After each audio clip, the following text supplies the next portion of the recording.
तो बच्चों चलिए हम इस प्रश्न को देखते हैं। 1 लीटर जल पर दाब में कितना अंतर किया जाए कि वह 0.10% से संपीड़ित हो जाए। तो चलिए बच्चों सर्वप्रथम हम इस प्रश्न की मुख्य अवधारणा को देखते हैं। तो हम यहाँ पर लिखने जा रहे हैं मुख्य अवधारणा। क्या लिख रहे हैं हम यहाँ पर? मुख्य अवधारणा। और इस प्रश्न की मुख्य अवधारणा को देखने के लिए हम क्या कर रहे हैं, जल के एक पात्र का निर्माण कर रहे हैं। तो यहाँ मैं क्या कर रहा हूँ, जल का एक पात्र बना रहा हूँ। ये हमारे पास क्या हो गया, जल का एक पात्र है और माना इसका आयतन कितना है, v है, और इसमें इस तरह से जल भरा हुआ है। अब जब मैं इस पर क्या करता हूँ, एक एक एक P बराबर 1 ATM का अतिरिक्त दाब इस पर आरोपित करता हूँ। क्या कर रहा हूँ मैं, इस पर P बराबर 1 ATM का अतिरिक्त दाब मैंने लगाया। अब जब मैं इस पर P बराबर 1 ATM का अतिरिक्त दाब लगाऊंगा तो इसका जो ये आयतन है ये V, ये क्या हो जाएगा, 6 से 10 गुना तक कम हो जाता है। कितना?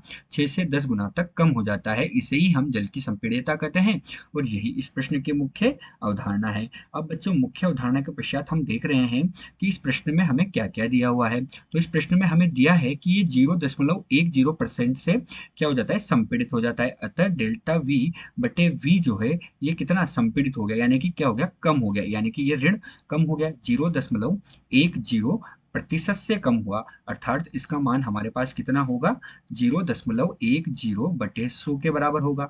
अर्थात इसका मान हमारे पास 10 की घात कितना हो गया, ऋण 3 के बराबर हो जाएगा। ठीक है बच्चों, और हम जानते हैं कि जो जल होता है उस जल के लिए आयतन गुणांक का मान हमारे पास कितना होता है, 2.2 गुणे 10 की घात 9 पास्कल के बराबर होता है। तो चलिए बच्चों अब मुख्य अवधारणा के आधार पर हम क्या करते हैं, प्रश्न को हल करते हैं। तो हम लिखने जा रहे हैं प्रश्न का हल, और हल में हम देखते हैं, हम जानते हैं आयतन गुणांक के बराबर ऋण डेल्टा P गुणा V बटे डेल्टा V होता है। जहां जो डेल्टा P है ये क्या होता है, दाब या दाब में परिवर्तन को बोलते हैं।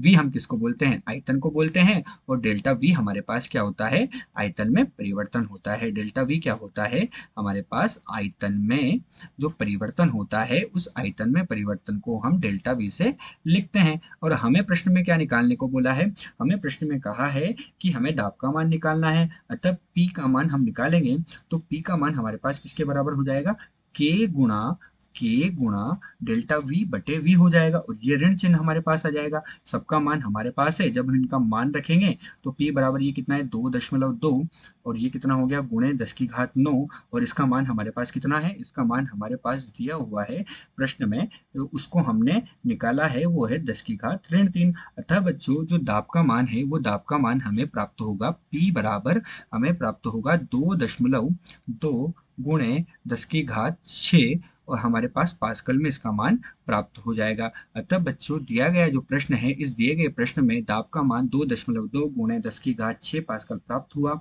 आशा करते हैं आपको प्रश्न समझ आया होगा। धन्यवाद।